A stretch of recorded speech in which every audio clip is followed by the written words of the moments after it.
I find, Bradford Ferguson, that it's always a very, very good thing to have wise counsel around you because there's no possible way that anybody can keep track of everything that's going on every single day. And today was one of those days. I'm sitting here minding my own business.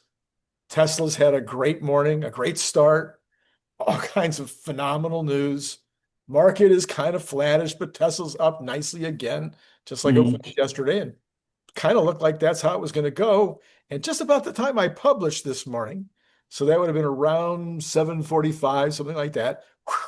Just like that, Tesla dropped, and the rest of the Magnificent Seven dropped. And I spent the rest of the day, well, not all of it, but from time to time checking in to see if I could figure out what the heck was going on. I thought about rotations. I thought about, because I've been talking about rotations all week, I thought about my theory that we need to take some of the froth off of the PE ratio for the entire equity section. And then you and I got on together in the green room before we began, and Mhm. you told me what happened. So Yeah. share, please. Well, it seemed like a Palantir was unstoppable. So there's um it had just kept going up. The last let's see, maybe about a week and a half, it hit a high, and today it really dropped. So down 9% today. 9%. Yeah. So it's an AI company. Yeah, We see some other companies we invest in that have a potential AI angle to them, even right. if they're not wholly dependent on it, and saw those were down strongly today. Even Nvidia is down 3.5% today. Okay. So wondering what that's all about. We did hear Sam Altman come out. I don't think that was at the time you mentioned, but No, I think it was like last night, right? yeah, it was yesterday. I reported on it. Yeah. So he came out and said AI is a bubble. Um, and you don't, if you're investing in AI, you don't want Sam Altman saying that because he's one of the leaders. It'd be like Elon saying that autonomy is a bubble or Right. electric vehicles are a bubble. But what's kind of weird or awkward about that is Sam Altman just raised a bunch of money for his company, and now he's saying it's a bubble. Now that he's not raising money. Now, and in addition, Elon Musk said yesterday or this morning, no, I think it was yesterday. He said yesterday that XAI is going to spend $40 billion on Colossus. Hmm. Gave all kinds of details with regard to the number of some kind of a 100 acre, 1,000 acre, whatever it is, solar farm up there in Memphis, and how, 280 megapacks or something. I forget all the, I didn't write down the numbers. There's 200 megapacks already. 200 megapacks already, getting rid of the gas turbines, which you could Hmm. probably use someplace else. So then Sam turns around and says, well, he's going to spend $1 trillion Mm, right after he says it's a bubble. really? Yeah, It's a bit nutty. it's a bit, yes. Yeah, it's a bit crazy. Um, so just thinking about Palantir, we felt going into this it was fully valued. Oh, Um, okay. each step of the way, we felt like the markets revalued them appropriately. Um, so not surprised to see it suffer a sell-off because it's an exponential company, and what's a bit strange is things are going very well for them. And Right, that reminds me of Tesla in late 2021, early 2022, right. where margins were hitting all-time highs. We were thinking gross margins might hit 40%. I think at one point they might have hit like 32.6% or something like that. Yeah, that had Um, nothing to do with COVID. yeah. Yeah, there was a shortage of cars coming out of COVID for that certainly did help Tesla. But you had record margins and record profits, and the stock was going down. Yeah, And going into the earnings in January 2022, the stock went down from like a 1190 down to below 1,000. So it went down over 16%. So you think in general, um, sell the rumor, buy the news, right? right, You tends to be the opposite. But then Tesla announced record earnings, record profits, record margins, and the stock went down. right. So I think with Palantir, people who are momentum, who have not been in the name for a number of years, those are the people that pushed it to these heights. And it's the same type of people that are likely panicking because they don't know why they own the stock. Right. Right. Momentum. Yes, momentum, it's the play. They're Yeah.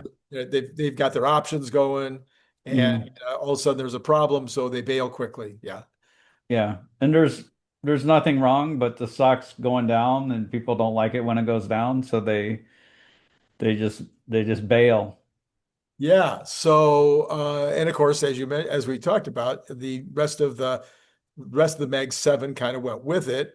The Nasdaq didn't go down that much, but it did go down. There was a little bit of a kind of a rebound toward the end of the trading day, but Tesla Tesla was kind of sort of maybe trying to come back a little bit too, but it didn't really, and it's down now in the after hours as well.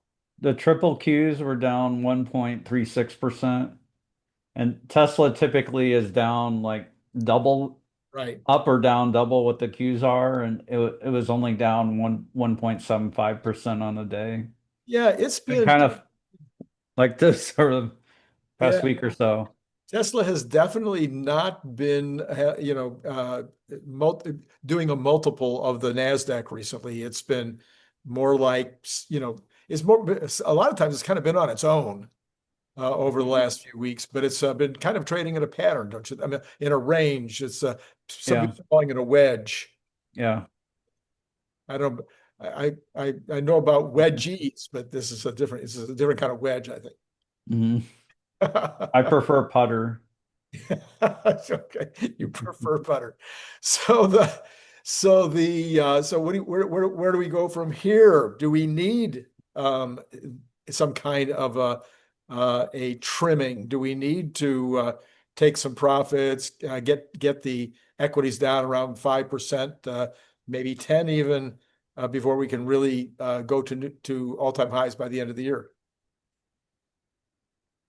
We'll see what happens tomorrow, but I got a feeling like this sell-off could continue for a couple days. What happens if Powell's Just because things got so stretched. That's my point. That's my thinking. Yeah. And what happens is people just pile in, they add leaps, they add margin, they buy names they know nothing about. And this is what happens. And so then when the tide turns, people panic. So I think the tide will t continue to come out for a little bit. Okay. But you're like a really foundational fundamentals kind of guy with a lot of math and a lot of finance background. Yeah. I've been asking this question all week. Just because we have this AI revolution, does that change the formulas with regard to how we value companies? Can the PE of the entire S&P get over 22 on a sustained basis? If earnings are stable, I don't see an issue with a 22 PE, but you have the 10-year rate is essentially what is it? It's Four and four a and a quarter, half. 4.3. Okay. So essentially the 10-year is at like a 24 PE. Okay.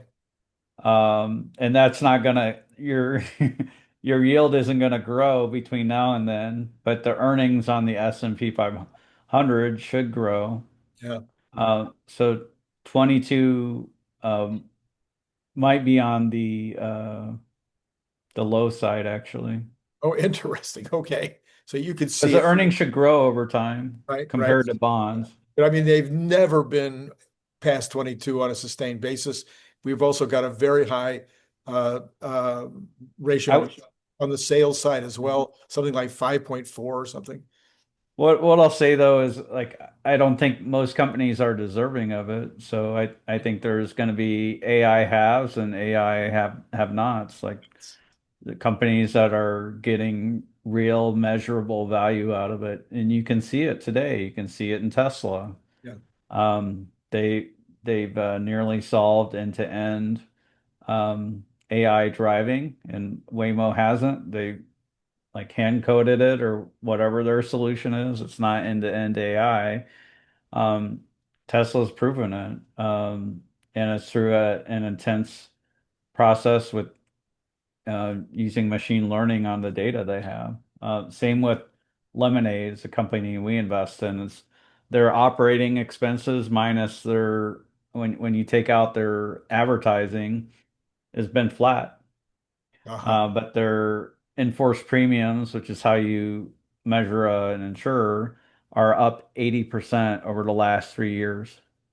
And in the stock, Like in any business, you would love to right? keep your fixed expenses flat and grow your top line 80%. Well, and that's kind of the story that we're being told anyway, or at least for those who are paying attention, of all of AI, so that all the Mag Yeah. 7 should all be looking at very flat employee numbers, very flat overhead numbers, but growing their revenues. Yeah. And Tesla, of course, would even though they're a pure manufacturer, might see some of that same divergence, and also they're extremely lean Mhm. anyway. But they should get some of the benefits of AI as well. You've had some new experiences this week, I think, with AI, where you're seeing some benefits.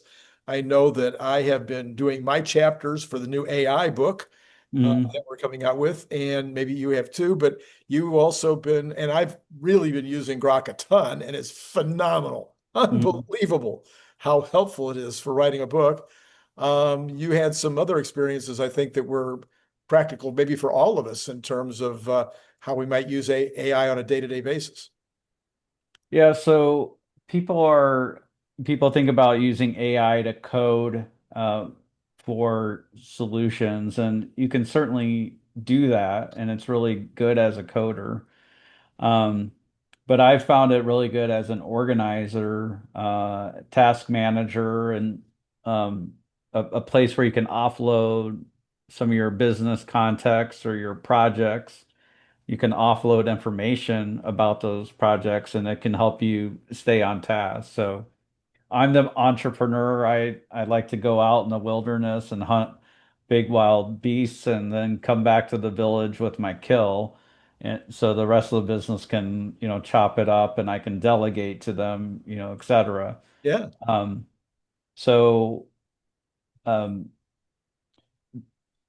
having something to help me organize, stay on task, but also stay focused on priorities is very important for me, and it's a really good system. So there's something called Claude Code, which people will use to for coding, but you can allow it to change files on your computer.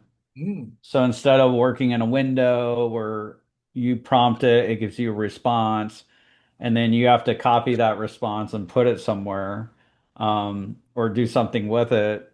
It'll automatically, if you give it certain rules, add to a file for you or update a checklist for you. nice, nice, nice, nice. So Yeah. that's really helpful. And the other thing is I use Apple Notes quite extensively, like on my phone, on my Macs, and uh, for different reasons. And I did use Claude Code to do some coding, and it was able to take me through all my notes, and I would categorize them, but I would also delete the ones that I no longer needed. But Mm. so I decided, okay, do I keep or delete, or do I skip on deciding? And then next step was, okay, what category is this note? And Yeah. So one of the things that I've been hearing, I haven't actually done it yet, but I believe that it would be, based on my experience with it so far, I think that as a business, and I've written a bunch of business books. What I think would be the first place as an entrepreneur that I would go is just to tell Grok all my woes. Here's what's going on. Here's what's almost like people do it as a therapist. They would do it as people have done, all the time. I hear people say they're using it as a marriage counselor. We use it as a doctor, but a doctor for your business, and just being able to say, look, I've got collection issues. I don't know what to do. I've got, all these people over 90 days. What would you suggest that I do with regard to collections? mm, I got a problem with employees not showing up on time, or not putting not faking their. Do we still have time cards? It's been a while for me. People are faking their automatic time cards on their computers, mm. taking advantage of the company. Anyway, just Fake mouse jiggling, right? yeah, right. So, I think if we just lay out our problems, then that gets Grok understanding us and knowing us because it has a memory now. Yeah. And then we can just add to that. And Grok can also say, hey, by the way, have you been? You know, It's funny you mentioned that because because I've given it context and I actually took a few personality tests oh and no. gave the results to the AI. Um, so I had it speculate. This was my project last night. I had it speculate why I deleted the notes that I did delete. Oh, interesting. And I had the AI guess. It guessed, but it didn't fully use the context um, that we could have given it. So it's like, okay, well, Bradford skews towards this. So the reason why he deleted this was probably because he moved the information somewhere else Oh. or completed a task. Um, so it suggested that when I'm going to prompt the AI moving forward for it to kind of guess and about these things, that it gave a little extra information to give it. Yeah, yeah. I think it was really funny because I was working on some stuff yesterday that brought this whole idea up. And my daughter calls me. She's a piano teacher. That's what she does for a living. And she sends me a text and she says, Dad, what do you have a book that you could recommend on time management? And I said, here's what you do.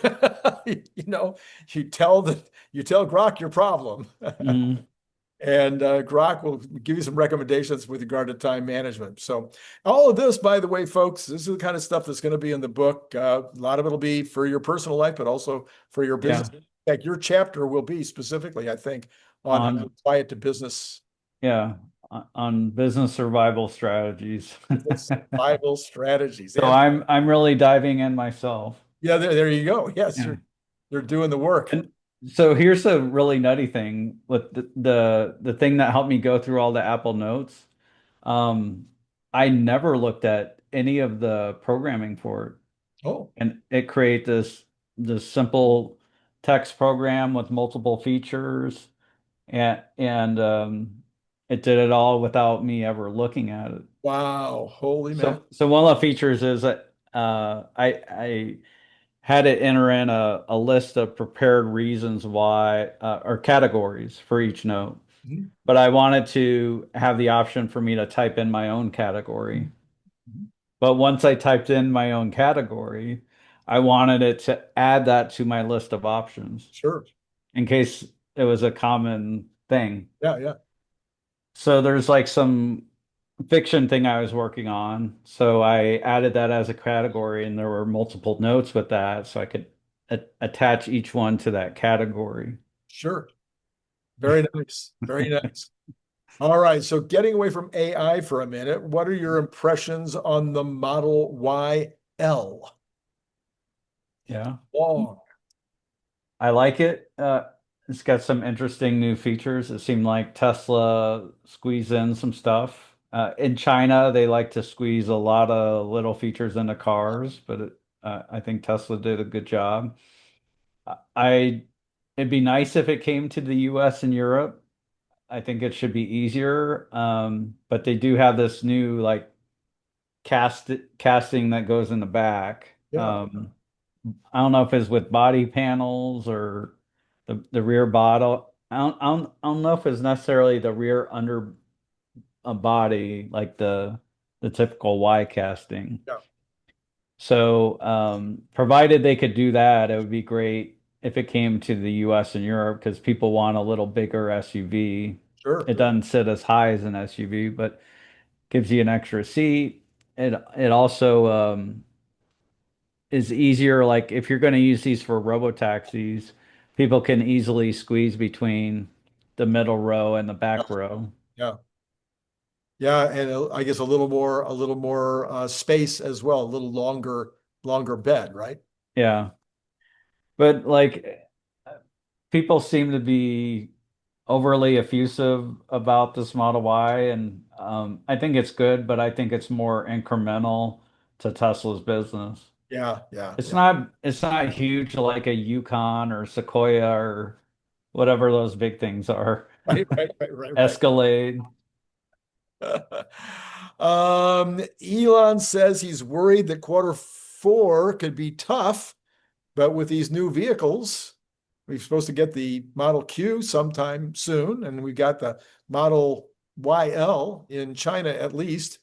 Those should be filling some gaps. Maybe these will help us have an okay quarter 4.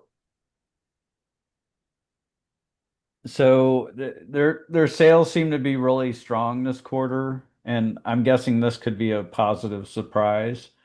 Um, but it seems like yeah, our guess is they may make some changes at the end of the quarter just because a lot is getting pulled from the future to the present.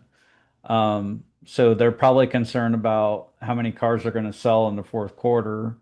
Um, this is mainly in the US, so this isn't Right. China or Europe. So China and Europe should be full steam ahead. So Tesla may take that as an opportunity to add the new models if they're going to do if they're going to do a compact. Mhm, mhm. And they could start, and if demand's going to be lower, that could would give them reason to start this quarter, other or in the fourth quarter. Otherwise, the first quarter would be great for them to start new models because that's typically your lowest. Right. Um, Right. maybe they start in Germany and China. Okay. Um, Yeah. uh, maybe yeah, maybe they start now or Yes. or this So, next quarter. well, so the other thing I was thinking about is that, right now they're taking away all the incentives off the cars. Mhm. Your $7,500 isn't going as far as it did 2 weeks ago. I saw I saw somebody, might have been Whole Mars. Somebody bought a car today. One of the regulars on X today bought a car and said, "Hey, I think I got it perfect because I got the interest rate at 1.9 before it went to 3.9, but I still got the $7,500." So we've got the interest rates going up, the incentives are going away in the United States. So seems like, hey, in the fourth quarter, if there are issues, the incentives can come back. There'll be room to bring, some of the incentives back again. The incentives from Tesla, yeah, that makes sense to me that they could do that as well, All right. So and maybe meet the customers halfway. yeah, yeah, exactly. Yeah. Mhm. Precisely. They have some options how they could do it. Yeah. Yep. Yep. Yep. Maybe they could advertise. Maybe they could advertise. No, no, Okay. no, That no. is definitely, if Elon and or Tesla pays any attention at all to the X community and the YouTube community, I think we're all kind of aligned now. I Really? I think everybody's on the same page, and you know how infrequently that happens. But I don't see anybody saying don't advertise FSD in the football game starting in October. Uh, Anybody that doesn't think that would be a good idea, that it's time mhm, that we have a very high potential ROI because people even already own the car. So it's just a matter of adding FSD for 100 a month, mhm. or they're going to buy a car and they want to, make a decision to buy it when they get it.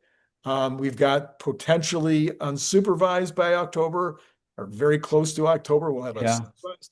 I mean, all these reasons, but the problem is, if people don't the know secret. what you've got, it doesn't matter how good it is. Yeah.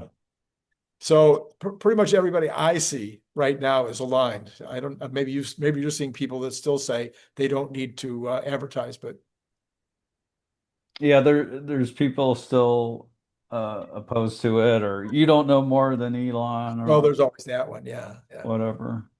Um, version 14, maybe you should talk about that for a And second. you go ahead, do it. The jump from version 11 to version 13, and I did say this last week, so I won't repeat it all, was a thousand-fold jump. So on the March of the Nines, they got rid of three nines, Right, going from version 11 to version 13. right, So personally, I know I'm not like the country or whatever. Mine was like one disengagement per 5 miles, right. and probably one critical disengagement per 10 or so. Mm, Now I think we're at 5,000 per critical disengagement, right. or higher. So that's a thousand-fold increase. Hmm.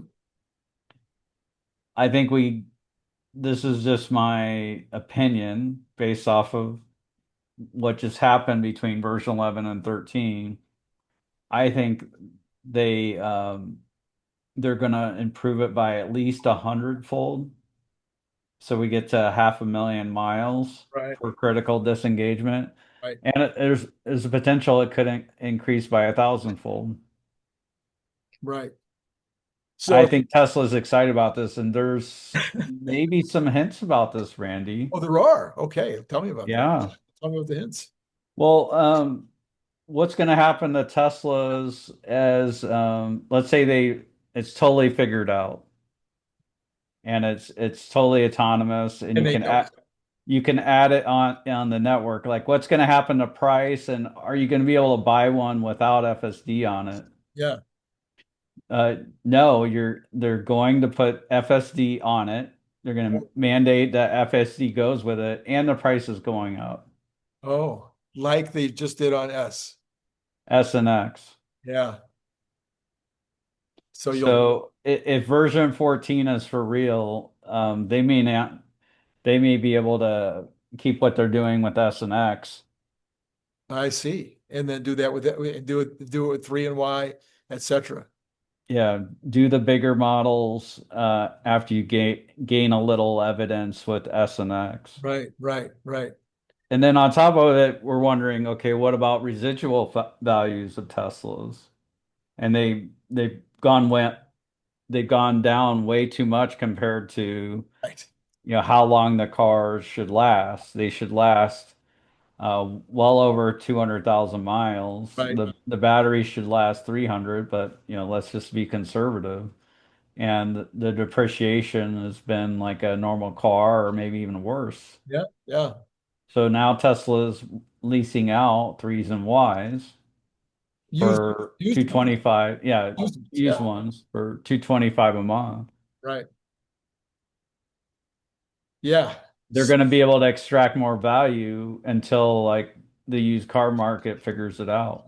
Yeah, this is something that I've talked about since the Elon Musk mission, is that the leasing deal. I don't know why Tesla doesn't spend more time on leasing. I mean, not that they're going to need it. It's all going to be a robotaxi anyway.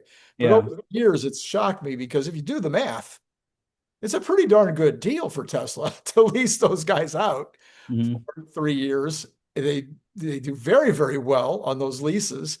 And then Yeah. residual is pretty strong even now. I mean, we had this massive spike in the prices. And so people Yeah. now it's about 3 years. We're talking about people returning their cars now, that came down a lot from what they were sold for. Hmm. But as far as Tesla's concerned, hey, it still costs them the same amount to build it and they got the higher lease price for that 3 years. So Right. so these are coming back with some already they're already practically paid for. So you can turn around and lease them again or resell them, but leasing to me would make more sense. Yeah. 225 is what's that? $2,700 a year times three. You got 80 over a little over $8,000. Yeah. You still own the car. And you do have your down payment, but Yeah, yeah, most people don't buy the car from right. the from the financier at the end of the lease. So Tesla would maintain ownership of the car typically. At this point, I'm doing a Model Y lease. I'll probably buy it from Tesla. Yeah. It's So, just so good. so I got anyways, my robo-taxi at home. yeah, so you're thinking they'll add in the price, they'll add in FSD, you won't have a choice. Or maybe maybe they'll have a package deal or something at first, and then slowly but surely go to the full-on deal. Um, so I've been saying that if getting the passenger, I the I got a wild question for you. okay, all right, go ahead. Maybe I wonder if they're going to start producing something else on the S and X line. Just eliminate the S and X. Not necessarily eliminate. Okay. So share the line with something else that you can run down it. I wonder if something else goes on that line. Because like you might sell less S and X this next quarter. Right, Because you're doing this, you are asking people to pay more. right, right, So right. that may decrease demand, and then you use that time to make something else. What would you make? I don't know. I'm not the in the design studio, I whatever. see. Okay. Well, Elon did suggest a day that a Cybertruck combined with an electric vertical takeoff, whatever, VTOL Uh-huh. takeoff and landing jet would be a possibility. He thought that would be a good idea.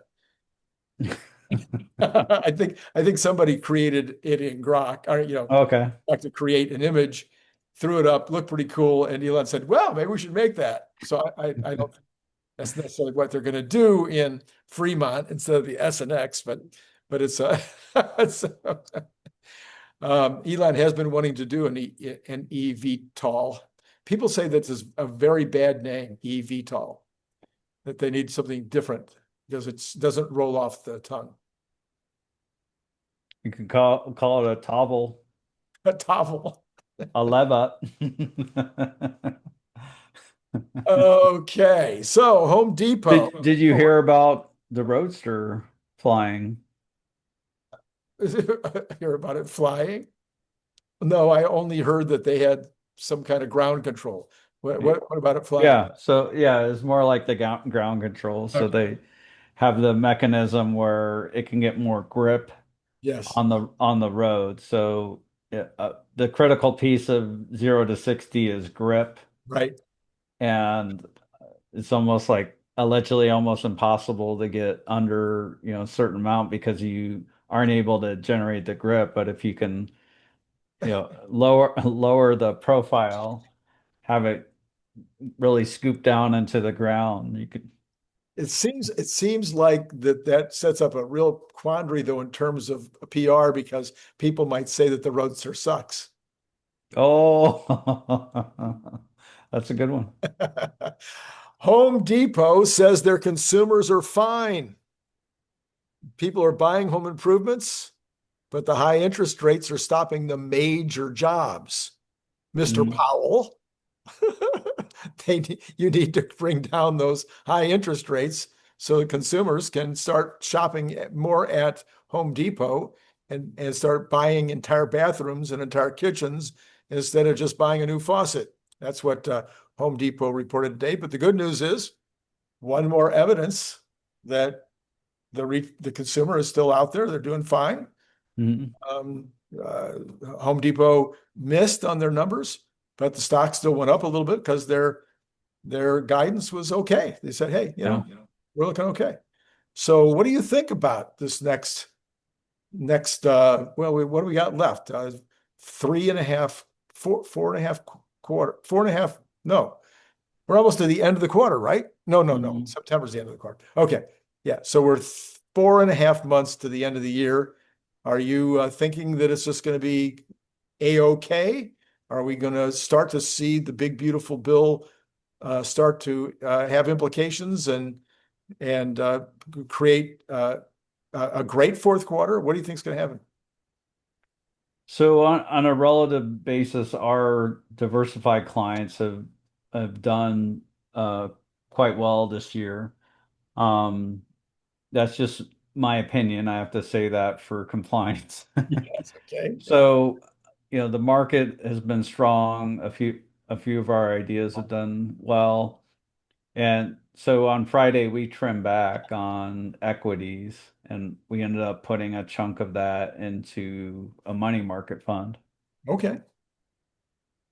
So, doesn't mean necessarily we have a recession, but or, A some pullback. kind of drop or lack of Fed movement, whatever it is. Um, but I do think the risk is a bit elevated. Before recently, there wasn't much fear of a recession. And when you poll the Wall Street analysts or the economists, the percentage chance of recession was pretty low in their Very mind. low.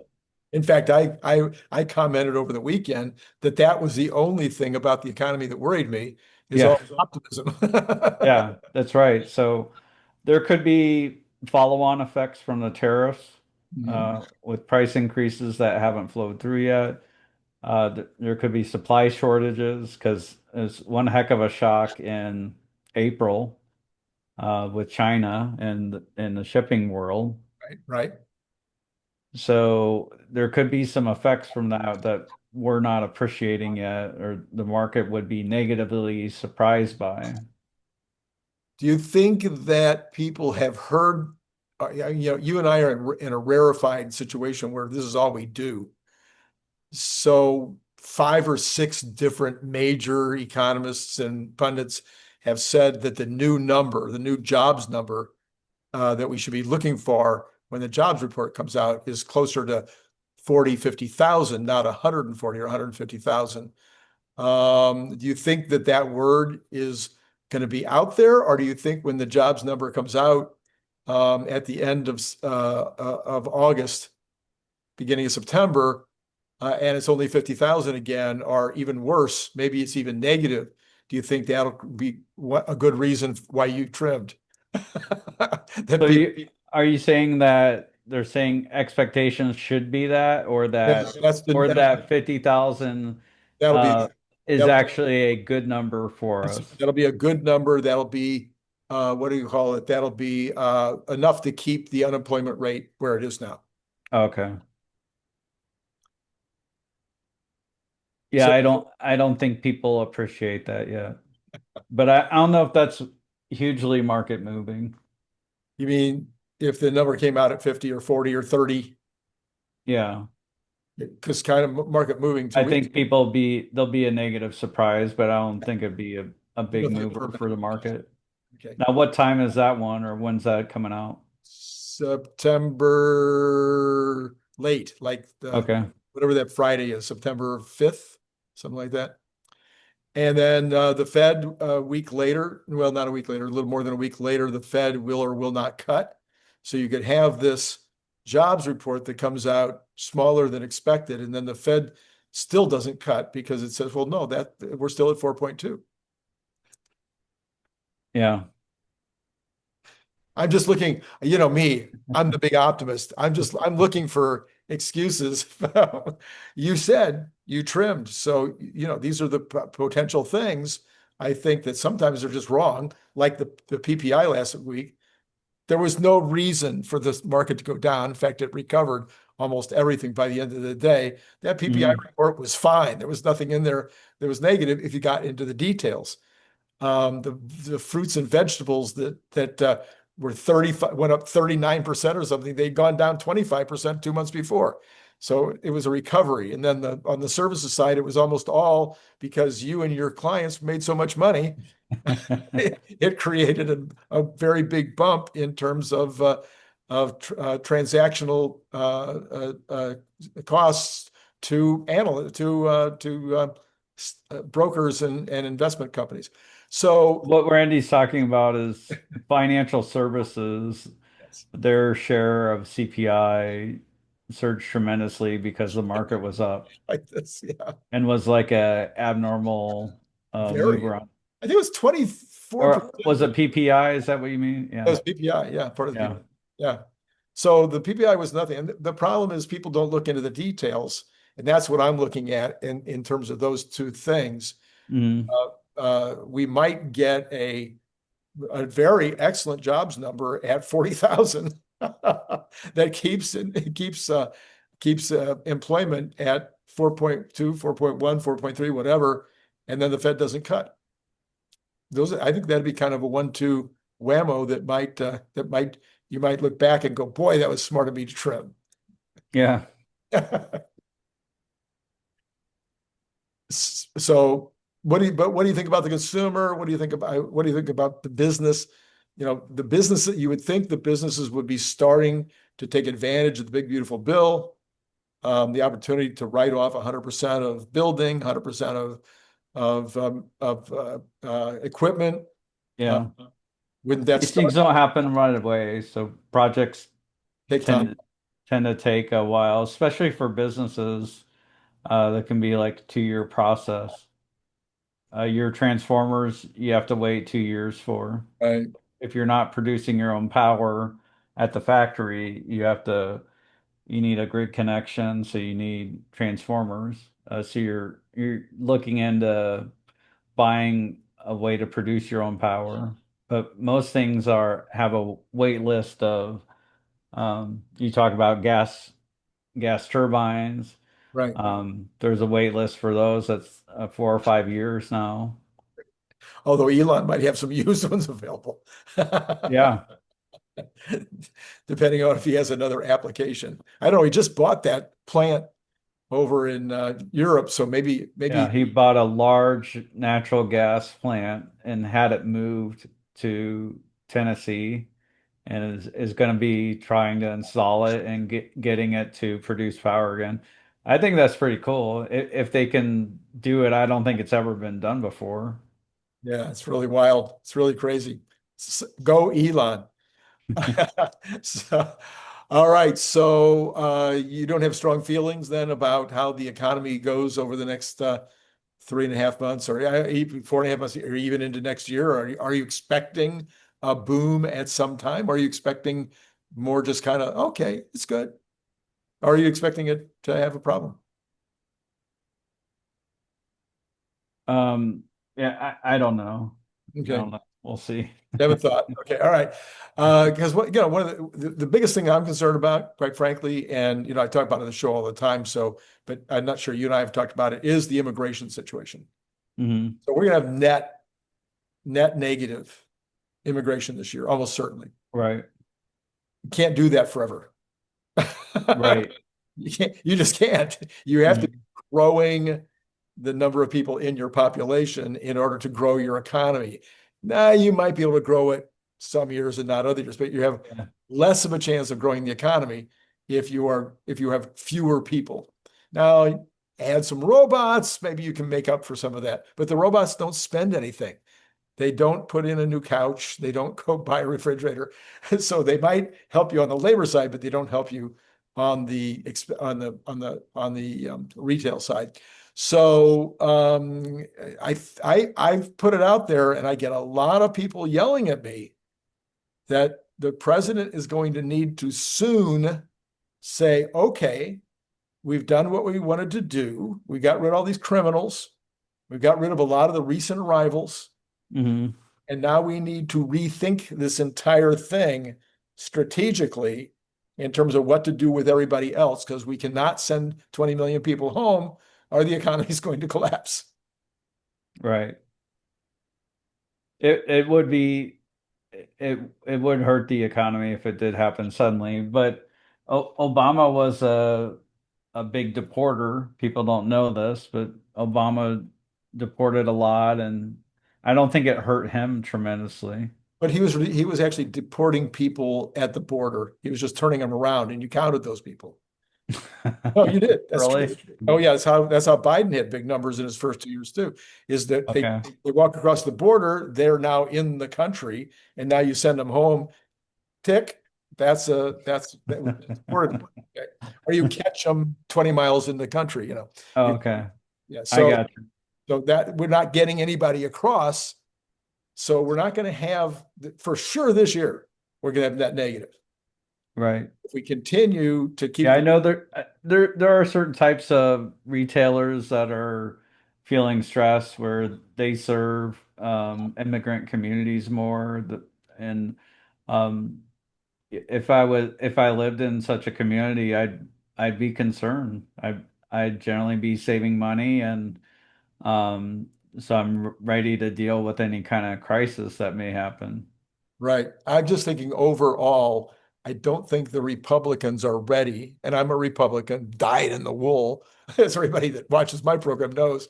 So I'm as conservative as they come, but I don't think the most of the people in the party are ready for the day when the president says we can't continue to deport these people at these rates, or the economy is going to be messed up. I mean, it just will.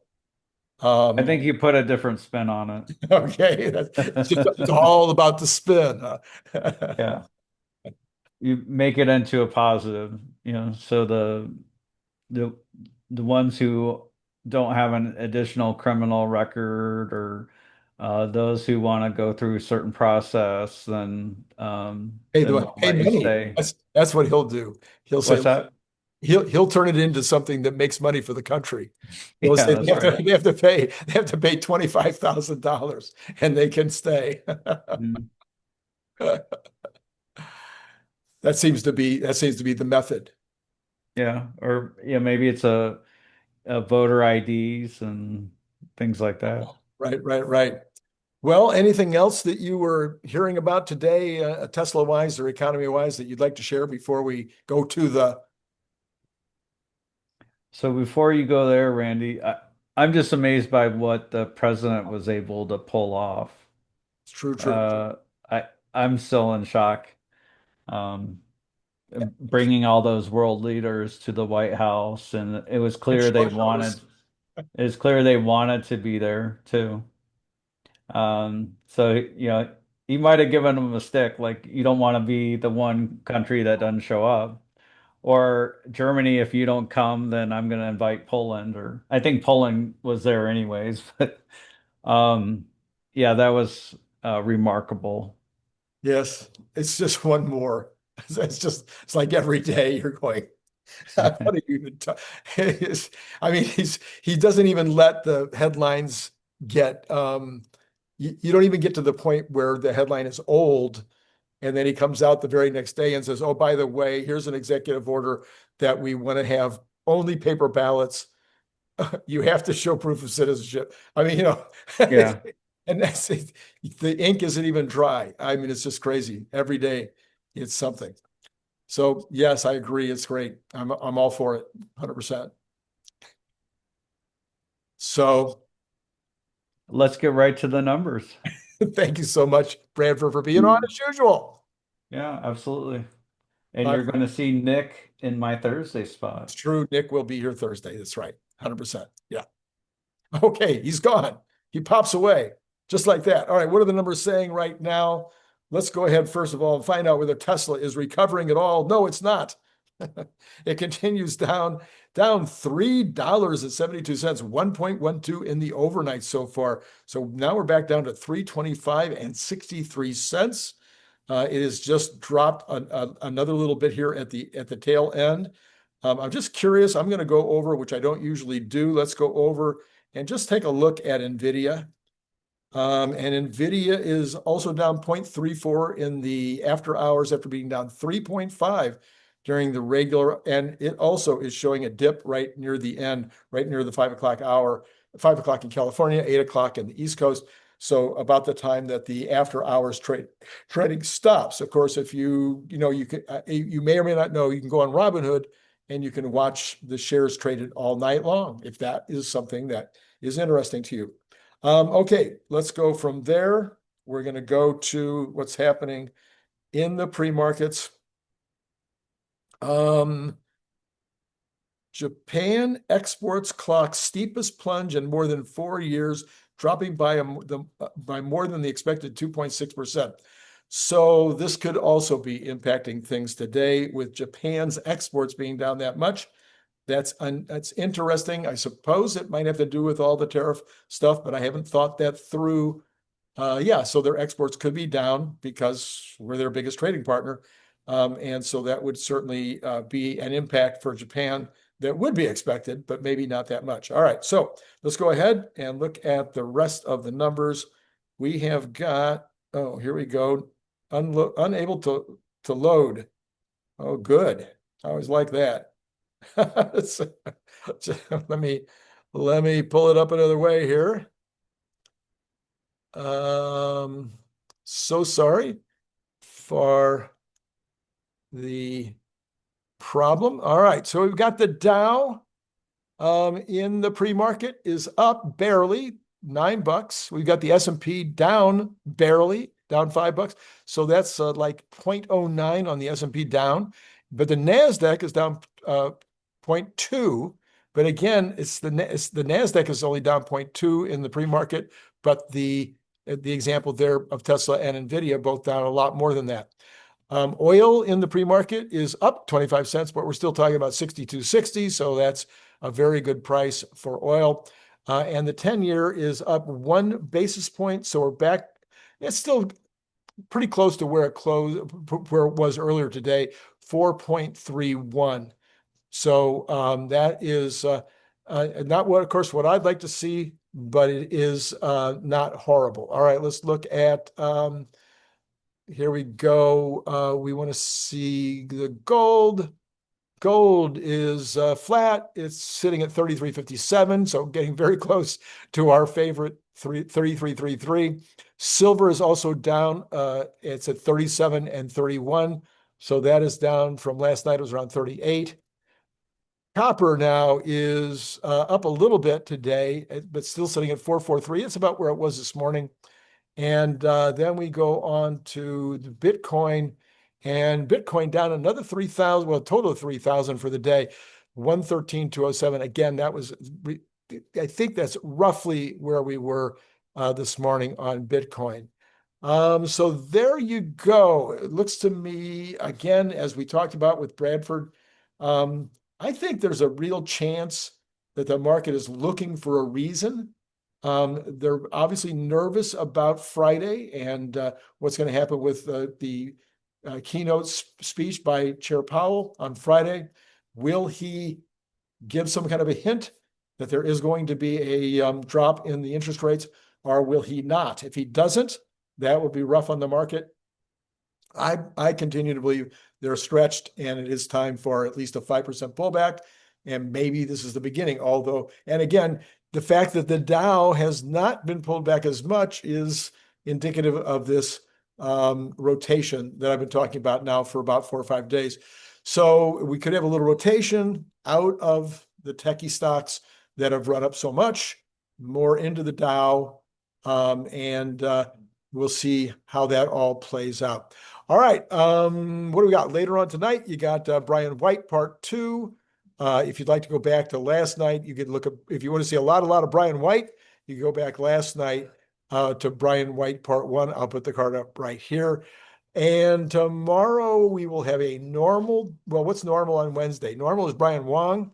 And I don't know exactly what I'll do in the evening. Well, I kind of do. I've kind of been working on something. We'll see. It'll be fun. It always is, right? Hey, listen, it has, as always, thank you, Bradford Ferguson, as always. And thank you for jumping on, Bradford, at the last minute. It's been great talking to all of you.